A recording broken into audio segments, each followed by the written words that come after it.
Okay, Mo. Okay, so it is recording now. So it looks like it's fine.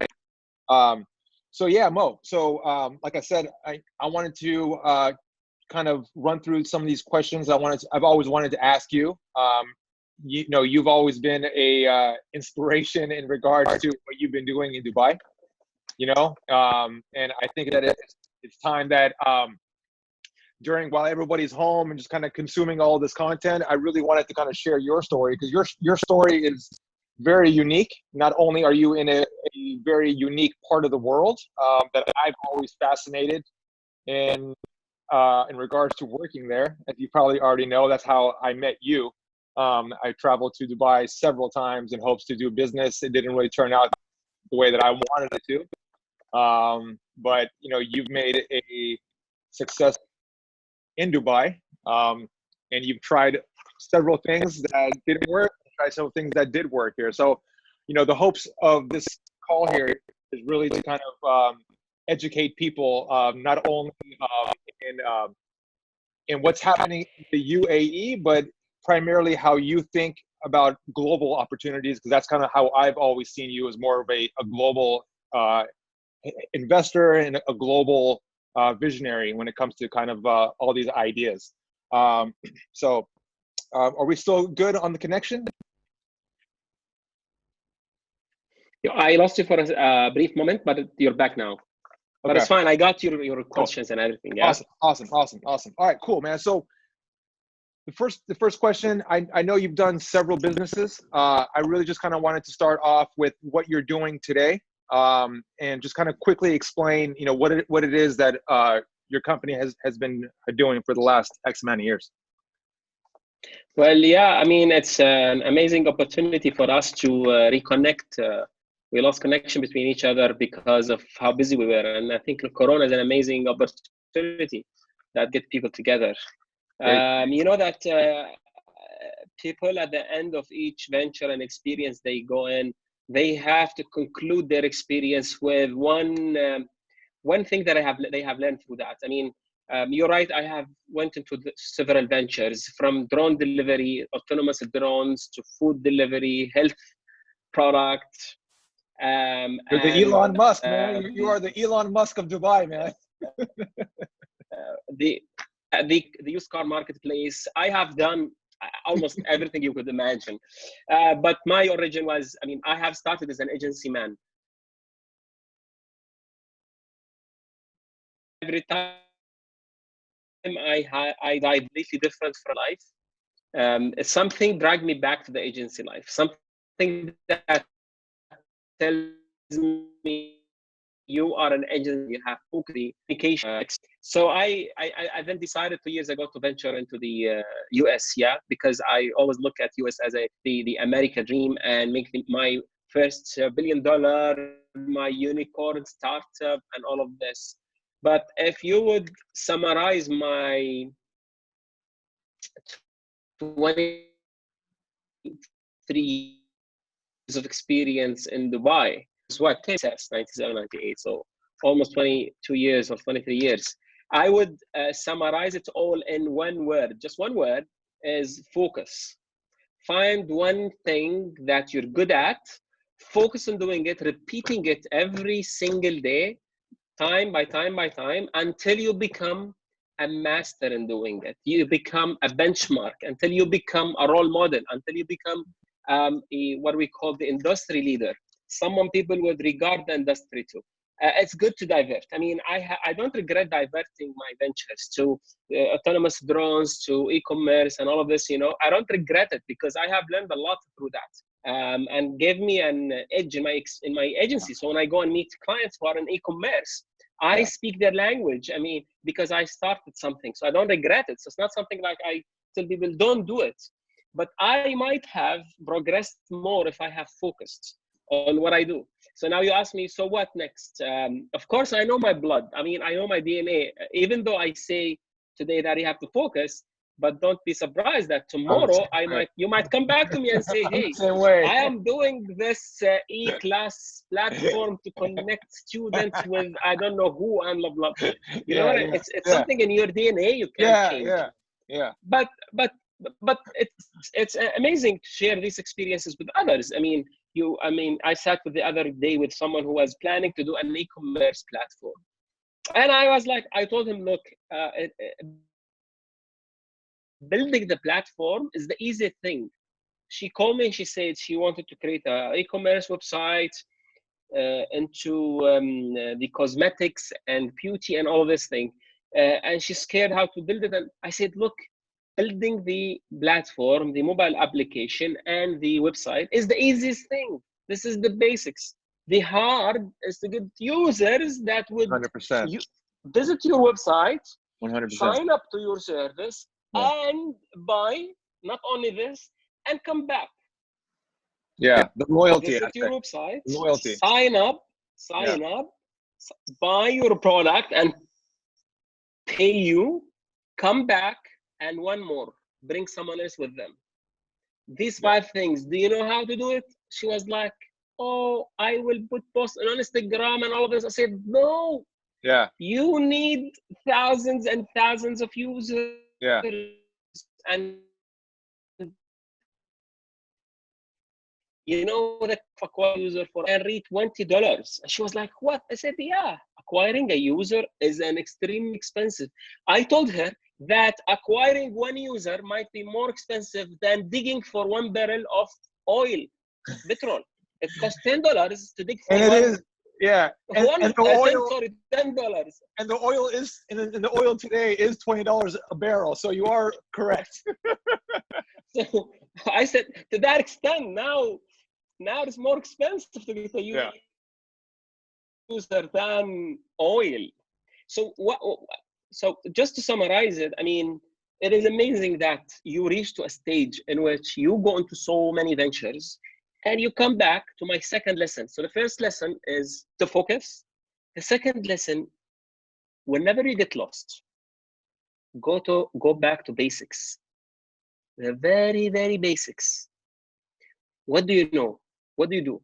I started as a graphic designer.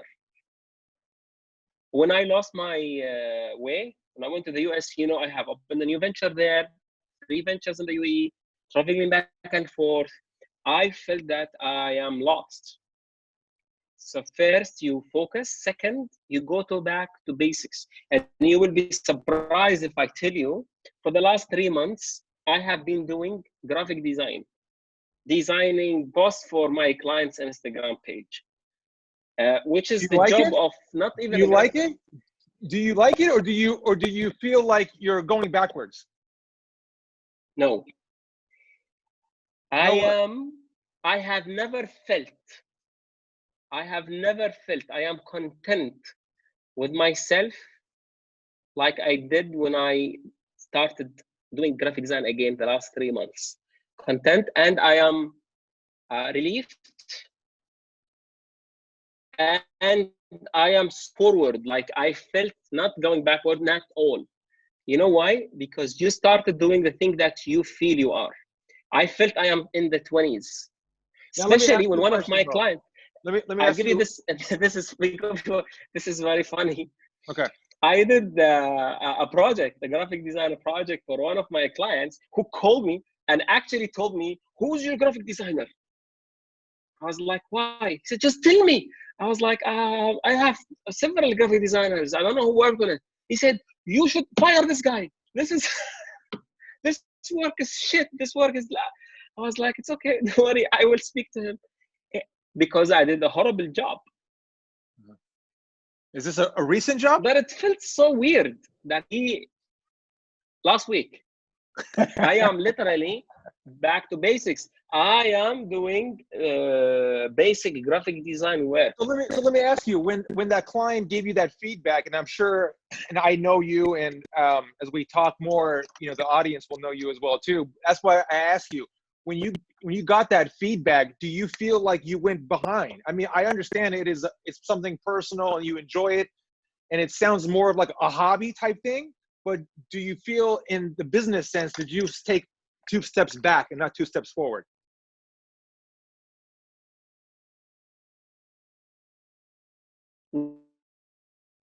Not, in fact, for you to hear from someone who's been in the market for what I started my career at 14 and today I'm 39. So you're talking about 25 years of experience. Yeah. It's weird if I tell you I felt so engaged. You know what? I wanted debate. I wanted fire in my work. I wanted to feel that someone is challenging me. And the challenge in the basics is amazing. You know, it's just so amazing. Let me ask you another question. Let me ask you another question. So I mean, and I'm asking these questions because you and I are really in the same business. We kind of have the similar experiences and similar backgrounds and so forth. So do you feel, as of right now, besides it being, you know, the Corona season right now and everyone's kind of on the downside, do you feel that doing graphic design and opening up Photoshop is the best use of your time? Well, actually, I started this PC prior to Corona. I started it in September. That's 7 months ago. When I came last year from Texas, the last yeah, I came back. I was completely lost. I didn't know what to. I was pitching for. We had shortages in graphic designers, so I did a whole pitch by my own. I designed the whole thing. We won it. I felt, you see, this is where I belong. So I thought I will go back to basics, and I'm enjoying it. So many of my team they are just, some of them looking at me as, oh, is this the end of Mo? Like some people looked at it as, is it the end of Mo? I say this is the restart of Mo. When you quit, when you restart your computer, that is not the end. It's a start. When you quit, when you end the project and start something new, this is not the end. You are just starting something new, but you are refreshing yourself. Yeah. But of course, now we have won several major pitches, I told, in the last few months, and I stopped recently because I have to focus on winning, delivering. So otherwise, 6 months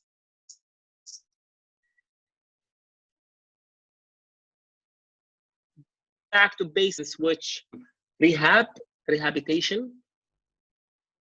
Uh-huh. Are you there? Did I lost you? Yeah. No, you were just you broke up for a little bit here, but it came back really quick. Yeah, so it's like you're going to rehabilitation. Yeah. Retreat.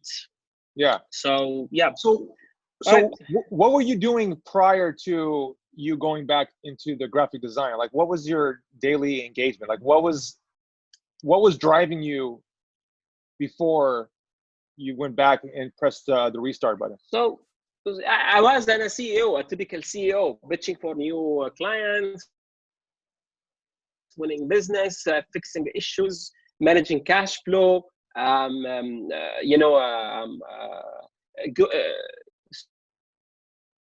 looking for new ventures, like the autonomous drone thing that I did, e-commerce. So I was a typical ambitious CEO who wanted to build a multi-million or $1 billion business. But you know what? There is something that I wanted to share with all my fellow entrepreneurs, is that do not believe headlines. Do not go after the headlines. Do not build your ambitions based on headlines of the media. You never know what is the agenda behind this headline. There might be thousands, because I am into PR, I am into news. I build the news for my clients. I tell them how to say, what to say, when to say. And all of these, the PR headlines, is something that is made up.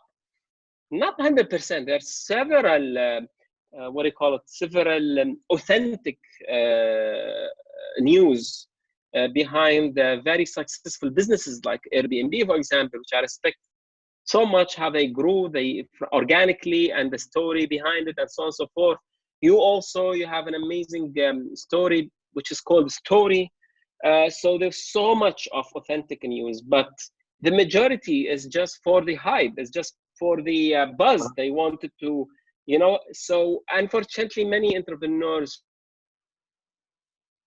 look at lines and they set that as like it's I'm talking to myself, and they put that as their goal. If they don't raise X millions of dollars, Yeah. they label themselves as a failed startup. Yeah. Yeah. Raising money is not everything. Yeah. Making money and cash is everything. Yeah. For me, if you make $100,000 end of the year, you are much more successful than this who raised $1 million. I agree. Making 100,000, you are earning 100,000. I agree. When you raise 1 million, you are selling part of you and your business to someone else who will share the 100,000 or whatever you are going to do. I am not saying that those who raise the money are not successful. Not at all. I'm just saying that don't let that be your mandate, your main objective, your to go target on a daily basis. When you wake up, don't think of money. I still remember I met, Kaufman, Kaufman Foundation. Yeah. I was one of the very few people from the Middle East who was invited to the Kaufman Foundation in Kansas City in 2006. And I met the chairman of Kaufman Foundation, and he told me about the story of Kaufman. He sold a chemical company for multi-billion-dollar, and then he shared all of the selling money to his employees. So he created around 100 millionaires in Kansas. Oh, wow. It's an amazing story. Yeah, wow. I can send you the story. Anyways, so I told him at the end of our dinner, I stayed there for like 5 days in Kansas. I told him, oh, can you give me one piece of advice? He looked at me, he said, when you ask for money, you get an advice. When you ask for an advice, you start making money. Say that one more time for the audience. When you ask for money, you end up getting an advice. When you ask for an advice, you start making money. Got it. And it's true. Yep. Whenever you go and ask someone to fund you or to invest in you, most probably at the end of the meeting, he will start giving you some advices. Do this, or make a site like this. You know, they start giving you so many advices. Exactly. But if you go to him and say, hey, I am building this product, what do you think I should do? He will look at us, oh my God, he's building a product. He's not asking for money. There's an opportunity. I'm giving him he will call you in a few months and say, hey, I give you this advice. How are you doing? Do you need money? It's true. That's true. So that's very true. I personally have always said your very best investor, especially if you're a startup, is your customers. Your customers are your best investors, period. And not only is it your best investors, they will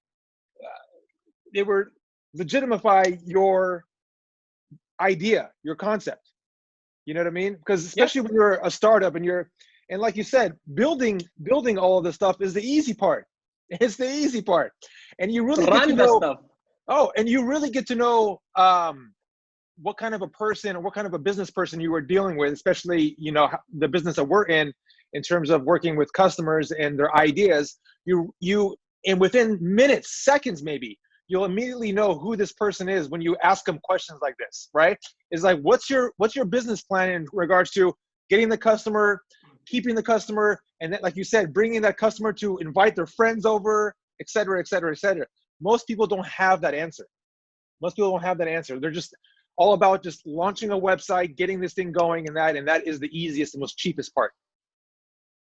So you tell me now, you have been affected, obviously, like everyone, like me and everyone, in the Corona and COVID-19. How did you respond to this new era, and what were the measures you took, the steps that they had to take in order to sustain and survive for the next or so at least?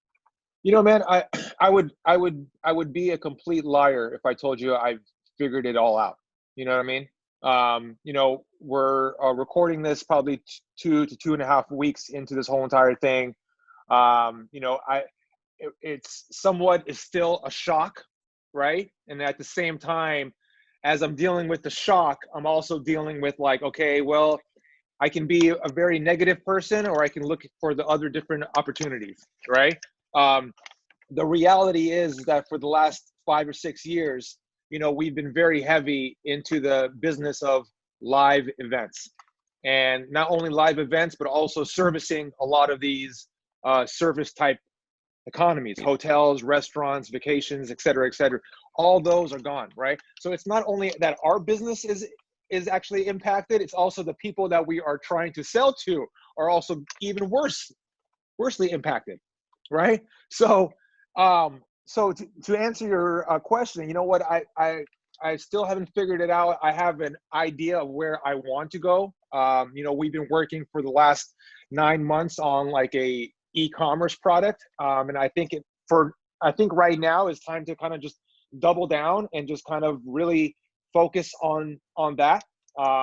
And what I'm eager to go and do right now is I'm eager to feel out the sentiment of other businesses and companies. To be honest, I don't expect anyone to buy right now. I don't expect anyone to make a decision right now. But I want to take this time to understand how other businesses are coping, how other businesses are dealing. I think I can personally learn how other businesses are doing, and me and you have the similar mind. I think if I am able to talk to as many people as I possibly can, being a problem solver, right? I would hope that something in the conversation sparks an idea where I'm like, aha, I have a solution for that, or I have something that could be a solution if I make these couple of changes, right? So that's really where my mind is at right now, is kind of I just want to talk to as many people as I possibly can during this time. This conversation that we're having right now is very important. Hopefully it's very important to me, and I hope it's important to the people that are, will be watching it. But I have not yet figured it out, but I do have an idea of where I want to go. And then one thing I want to add as well too, for the last 5-7 days, I've been on YouTube more than ever. I've been watching real estate videos, I've been watching investing videos, and I've been watching. I really want to take this time, and when we come out of this, I really want to be a Facebook advertising pro, right? Like that is the future of where ads are going. I used to have a guy that was working with us and doing that for us, and I wouldn't really. I would just I was so busy, I would just kind of like toss it to him and let him do his thing. But I need to understand it, and I think that anybody in the agency world that has a strong background in creativity mixed with the math and the science of social media advertising together is a powerhouse. You can sell whatever you want. You can sell whatever you want, right? Yeah, So with the right message, and especially you are an agency guy originally, so you have that left brain, messaging. right brain. So that's really kind of where I'm really investing my time right now. What are you doing right now during this downtime? Well, I decided actually to homeschool my daughter. Like everybody else. Let me ask you a question though. Yeah. How are you? Are you homeschooling it yourself, or are you like turning on something on like YouTube or Netflix? How are you doing it? Fuck YouTube and Netflix. I bought all the books, and I did books? some. Yeah. It's a real school. I can one day show you her room. It's like we have a desk, we have a time, we sit, we have half an hour painting, half an hour Arabic letters, Arabic numbers. We have 1 hour story and all of this. And then every time she do something, I have these little stickers, star stickers, smiley sticker. If she finished something, I would give her the sticker and put it for her, and as a like a reward. That's cool. And I make it like fun. So I swear she comes to me crying every day. Let's study, please. Let's study. She is so into it. Like I did not put it in a way that she is actually doing something she has to do. I have designed it in the way that position it with her as something she wants to do. Got She it. asked for it, just like Got it. playing. Yeah. You know what I mean? Yeah. And honestly, even if I put her in school, I will continue teaching her. So today I am giving her grade 1. She's in KG2, but all the books I am teaching her and using is grade 1. Got it. So Got it. 1 year ahead, and then I will move to grade 2, grade 3. So by the time she is in grade 3, she would be finishing grade 6 or 7 books and curriculum. Got it. Got it. Got it. So one thing that I've also noticed as well too, that as the more that I watch the news and the financial news and so forth, even today, I noticed that more of these online startups that are servicing children are starting to come up, right? And all these brands that you never heard of are starting to kind of advertise and say, hey, bring your child to our online school, um, and it kind of sparked an idea. I'm like, I wonder if this is also going to be the future of homeschooling, is going online. Listen, obviously, schooling until even the universities has not been disrupted for, I think, over 100 years. Yes. Yeah. So I think, yeah. And please don't entice me.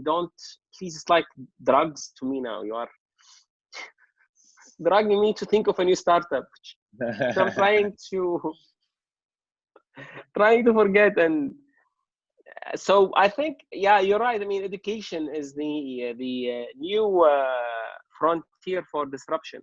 Yeah, absolutely. And it's been, and we're not coming up with anything new here or identifying a new market opportunity. But things like this coronavirus have brought up, have surfaced brands that you've never would hear about are now coming up to light. Like Zoom. Like Zoom, and if to go and touch on Zoom really quick here, as we're recording this today on April 2nd, and even yesterday, their stock has dropped maybe about 15% in the last 2 days, right? I've always scratched my head on why even a company like Zoom is even as popular as it is, right? You and I have been in this business for a very long time. I actually got to first talk to you through a video conference call before there was even any Zoom, maybe about 7, 8, 9 years ago, right? So the fascination with Zoom is completely mind-boggling. Not to say that we're not using it right now to record this, but I could have used 100 different other applications that could have produced the same entire result, right? So what are your very quick thoughts on Zoom as a company compared to everything else? Well, I will be very, very honest with you. I am a very brand-oriented guy. Every company that they use the color cyan and this blue color with the white name as a logo, I love it. Okay. Yeah, like box.com. I love box.com. It is my life is in box. Okay. Right. Okay. Their logo is blue with white, and Zoom is the same. And the entrepreneur of Zoom, do you know his story? No, I don't. Okay, so this guy is an Asian immigrant who applied for the US visa 7, 8, 10 times, I think, and he was rejected every single time. And then something changed in the consulate, and they gave him the visa, and he came to the US as a B1, B2 visa, which is just for 6 months visit visa. And he stayed illegally until he got his permanent residence, and he built this $1 billion business. So he's a true entrepreneur who believed in the American dream, worked so hard on it. He got rejected several times. He did not lose hope. He did not lose his momentum. He pressured himself to get that. He got it. He went to the US. He built a successful product. He believed in it when no one has heard about him, until the time come and the circumstances and the macro environment started changing, the faith has changed, and he became overnight a multi-billionaire.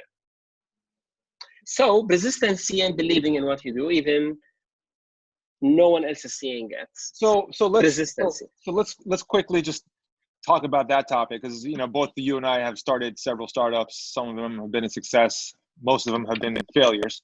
But when the Zoom founder came to the States and started the Zoom and so forth, he was competing with several other companies that were doing the same exact thing already. Skype.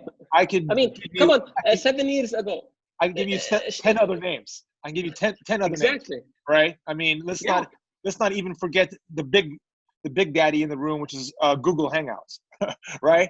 There are several other ones here, right? So at what point do you know that you are on the right trajectory to take that next step onto doubling down on your business, right? So for example, you said that you started several companies. I mean, and I've, we don't have time to go through every single one of them here, but out of all the ones that you have started, they all, say for example, they all went through these 3 phases. Cycle. Yes. Yeah, the cycle, product cycle. Yeah, there's the idea, and then from the idea was like, you know what, this is a good idea, I'm gonna move forward. And from cycle 1 to cycle 2 could take 1 to 5 years, right? And then from the cycle 2 to the 3 could take however many years. But I think at what point did you have any other of your startups, other than your current agency right now, go from the cycle, from the phase 2 to the phase 3? It is an agency, another agency, which is I build a digital communications agency. It was called Belong Digital Communications. It was extremely successful. It was like twin sister of O2, and I truly took that through the product life cycle, or the idea life cycle, from the beginning till the end. It really went through all of these stages, starting from the idea and the purpose, because there is always a purpose why you're doing it, because I badly needed cash. So I had this small team within O2. It used to be called O2i. I spinned it off out of O2. I rebranded it into Belong Digital Communications. No, it was Belong Interactive. I built a team. I pitched it for a partner. He came in. He injected a capital. He grew the business with me. We pitched for larger client. We scaled up the business. It became a completely independent. I showed interest in the exit. He offered me an offer. I took it and I sold. And I got a few millions out of that, which I wasted on the other businesses. So you said you had a business partner, right? So at what point did you feel that it was right to bring in a business partner? I lost you now, Tamer. Okay, are we back? Are we back? Tamer, I lost you. I can hear you. I lost you. All right. I think we're back. We're back? No? Yeah?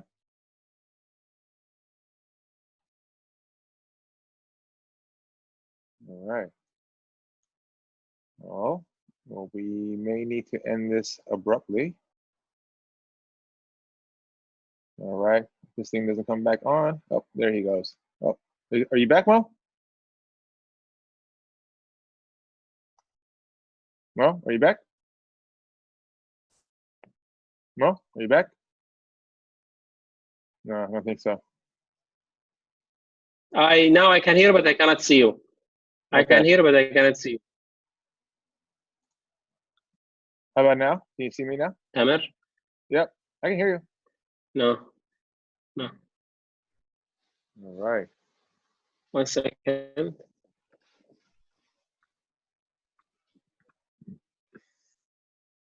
I can see you. You can. Are you back? I can hear you. I can hear you, but I cannot see you.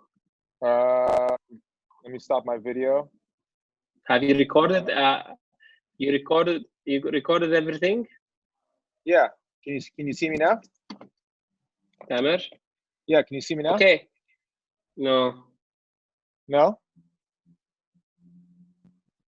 Can you hear No. me at least? I can hear you perfectly. Okay, well, I can see you just fine, and I can see myself as well too. So let's just kind of keep going. My last question that I was asking you was at what you said for the Belong Interactive you had a partnership. At what point did you feel like you needed to bring in a partner?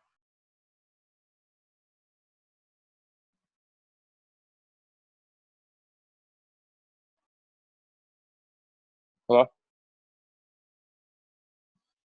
All right.